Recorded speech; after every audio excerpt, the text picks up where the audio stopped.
En dépit des fortes critiques essuyées par les autorités maliennes, ces dernières poursuivent leur lutte contre le terrorisme, notamment au centre du pays. D'ailleurs, pas plus loin qu'hier, l'armée malienne annonce avoir neutralisé au moins une dizaine de terroristes à quelques kilomètres de Moura, dans la région de Mopti.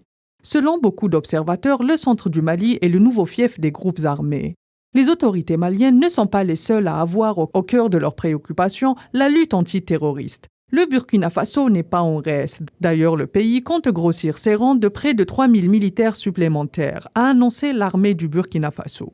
Depuis le départ des forces étrangères du Mali à la demande des autorités de la transition, mais aussi de la population, un effet domino s'est produit. Après le Burkina Faso, c'est au tour du Niger, même si pour le moment, cette option n'est qu'en débat au sein du Parlement du pays.